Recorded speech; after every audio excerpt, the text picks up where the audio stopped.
നമസ്കാരം. ഇന്ന് ഞാൻ വന്നിരിക്കുന്നത് ഒരു ചപ്പാത്തി റെസിപ്പി ആയിട്ടാണ്. അപ്പോൾ ഇതിനു മുമ്പ് ഞാൻ പലതരത്തിലുള്ള ചപ്പാത്തി റെസിപ്പികൾ ഇട്ടിരുന്നു.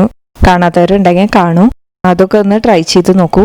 ഇപ്പോൾ നമ്മൾ പലരും രാത്രി ചപ്പാത്തി കഴിക്കുന്നവരാണ്. എന്നും ഒരുപോലെയുള്ള ചപ്പാത്തി കഴിക്കാതെ ഇതുപോലെ വെറൈറ്റി ആയിട്ടുള്ള ചപ്പാത്തീസ് കഴിക്കുക. അപ്പോൾ കുറച്ചും കൂടി നമ്മുടെ ഹെൽത്തിന് നല്ലതാണ്. അപ്പോൾ ഇന്ന് വന്നിരിക്കുന്നത് മത്തങ്ങ ചപ്പാത്തിയുടെ റെസിപ്പി ആയിട്ടാണ്. മത്തങ്ങ ചേർത്തും നമുക്ക് ചപ്പാത്തി ഉണ്ടാക്കിയെടുക്കാം. മത്തങ്ങയ്ക്ക് നമ്മൾ വിചാരിക്കുന്ന മാതിരിയല്ല, ഗുണങ്ങൾ ഒരുപാടുണ്ട്. അപ്പം അതെന്തൊക്കെയാണെന്ന് ഞാൻ ഈ വീഡിയോയിൽ വഴിയെ പറയാം. അപ്പോൾ ഈ ചാനൽ ആദ്യമായിട്ടാണ് കാണുന്നതെങ്കിൽ താഴെയുള്ള ആ സബ്സ്ക്രൈബ് ബട്ടണിൽ ഒന്ന് ക്ലിക്ക് ചെയ്യൂ. അതുപോലെ തൊട്ടടുത്തുള്ള ബെല്ലൈക്കൺ കൂടി പ്രസ് ചെയ്താൽ ഞാൻ വീഡിയോസ് ഇടുമ്പോൾ അപ്പോൾ തന്നെ നിങ്ങൾക്ക് നോട്ടിഫിക്കേഷൻസ് കിട്ടുന്നതാണ്. അപ്പോൾ നമുക്ക് വീഡിയോയിലേക്ക് കിടക്കാം. മത്തങ്ങ ചപ്പാത്തി ഉണ്ടാക്കാനായിട്ട് ആദ്യം ഞാൻ ഇതുപോലെ ഒരു കഷ്ണം മത്തങ്ങയാണ് എടുത്തിരിക്കുന്നത്.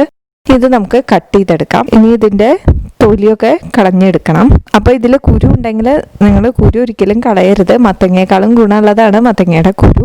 അപ്പോൾ നമ്മൾ ആ കുരു കഴുകി ഉണക്കി എടുത്ത് വെച്ച് നമുക്ക് എന്തെങ്കിലും സ്നാക്സിലൊക്കെ ആഡ് ചെയ്ത് കഴിക്കാം, അല്ലെങ്കിൽ വെറുതെ ആണെങ്കിലും വറുത്ത് കഴിക്കാം. ഇതിനു മുമ്പ് കുറേ ബാറുകളുടെ റെസിപ്പീസ് ഇട്ടുണ്ടായിരുന്നു. ചോക്ലേറ്റ് ബാർ, മ്യൂസ്ലി ബാർ, അങ്ങനത്തെ പല ബാറുകൾ. അതിലൊക്കെ ഞാൻ മത്തങ്ങയുടെ കുരു ഇൻക്ലൂഡ് ചെയ്യാറുണ്ട്.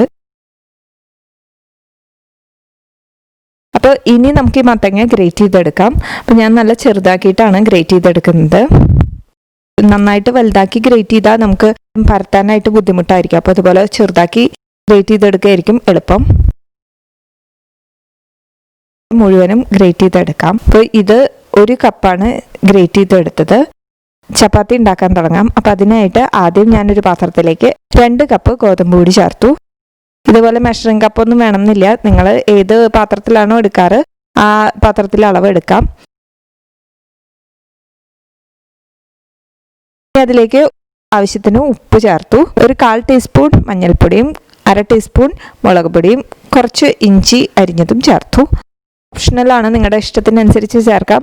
ഒന്നും ചേർക്കാതെ സാധാരണ ചപ്പാത്തി ഉണ്ടാക്കുന്നവരെ ഉപ്പ് മാത്രം ഇട്ടിട്ടും ചെയ്യാം. ഇഞ്ചി നമ്മൾ എല്ലാ ഫുഡിലും ഉൾപ്പെടുത്താൻ ശ്രമിക്കുക, പ്രത്യേകിച്ച് കുട്ടികൾക്ക് കൊടുക്കുന്നതിൽ. ഇപ്പോൾ ഇഞ്ചിയും അതുപോലെ തന്നെ വെളുത്തുള്ളിയും കുട്ടികൾക്ക് കൊടുക്കുന്ന ഫുഡിൽ ആഡ് ചെയ്താൽ അവർക്ക് ഈ പനിയും കഫക്കെട്ടൊക്കെ വരുന്നത് ഒരു പരിധി വരെ കുറയ്ക്കാനായിട്ട് സാധിക്കും. അപ്പം അതുകൊണ്ട് ഞാൻ എല്ലാത്തിലും ഒരുവിധം ഇഞ്ചിയും വെളുത്തുള്ളിയും ചേർക്കാറുണ്ട്, ചെറിയ അളവിൽ. ഇത് നന്നായി മിക്സ് ചെയ്തെടുത്തു. ഇനി ഞാൻ അതിലേക്ക് കുറച്ച് ജീരകം ചേർക്കുന്നുണ്ട്. അപ്പോൾ നമ്മുടെ വയറിനൊക്കെ നല്ലതല്ലേ ജീരകം, അതുകൊണ്ട് കുറച്ച് ചേർത്തു. ഇനി ഞാനതിലേക്ക് കുറച്ച് എണ്ണ കൂടി ചേർത്തു. ഓയിലാണ് ഞാൻ ചേർത്തത്. നമുക്ക് വേണമെങ്കിൽ നെയ്യോ ബട്ടറോ ചേർക്കാം. നന്നായി മിക്സ് ചെയ്തെടുക്കാം.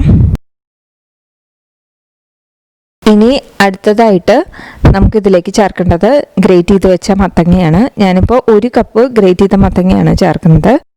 2 കപ്പ് പൊടിക്ക് 1 കപ്പ് ഗ്രേറ്റ് ചെയ്ത മത്തങ്ങ.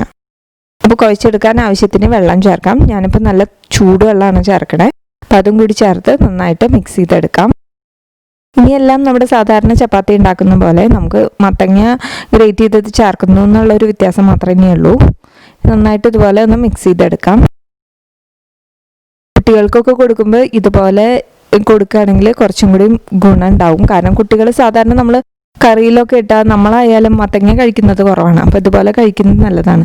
സാധാരണ ഒഴിവാക്കുന്ന ഒരു പച്ചക്കറിയാണ് മത്തങ്ങ.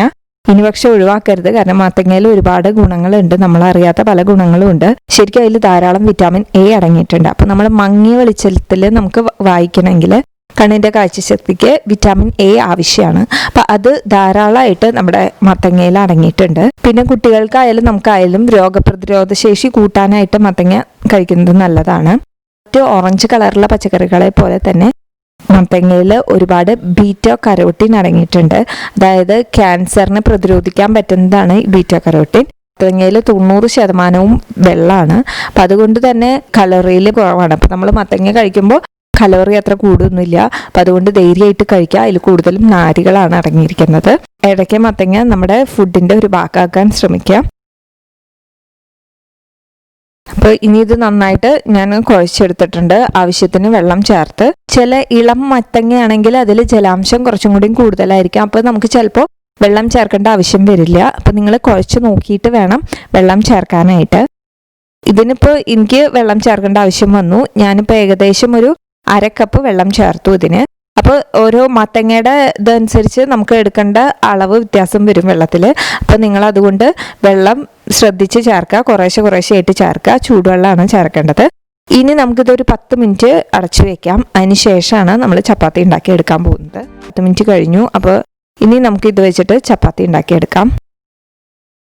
അപ്പോൾ കുട്ടികൾക്കൊക്കെ ചപ്പാത്തി നല്ല ഇഷ്ടമാവും. അപ്പോൾ അതുകൊണ്ട് അവർക്കൊക്കെ ഇങ്ങനെ ഇതുപോലെ വെജിറ്റബിൾസൊക്കെ സ്റ്റഫ് ചെയ്ത് കൊടുക്കുന്നത് നല്ലതാണ് ചപ്പാത്തിയിൽ. അവരറിയില്ല, അവരെന്നെ വെജിറ്റബിൾസ് കഴിപ്പിക്കാനുള്ള ഒരു മാർഗം കൂടിയാണ്.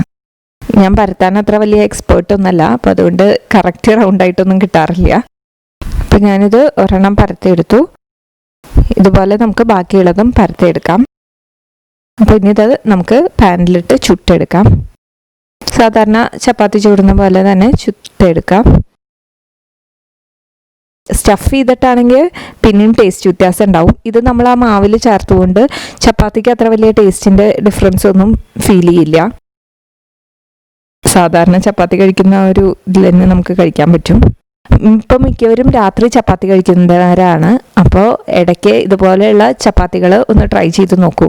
ഇതുപോലെ ഞാൻ മുമ്പും കുറച്ച് ചപ്പാത്തി റെസിപ്പീസ് ഇട്ടിരുന്നു ഓരോ വെജിറ്റബിൾസ് വെച്ചിട്ട്. അപ്പോൾ അത് ഞാനൊരു പ്ലേലിസ്റ്റ് തന്നെ ആക്കിയിട്ട് ഇട്ടിട്ടുണ്ട് ചാനലിൽ, ചപ്പാത്തി റെസിപ്പീസ് എന്ന് പറഞ്ഞിട്ട്. അപ്പോൾ അതൊന്ന് ട്രൈ ചെയ്ത് നോക്കൂ ഓരോ ചപ്പാത്തികൾ. അപ്പോൾ ഇനിയും ഇതുപോലെയുള്ള റെസിപ്പീസായിട്ട് ഞാൻ വരാം. അതുവരേക്കും നന്ദി, നമസ്കാരം.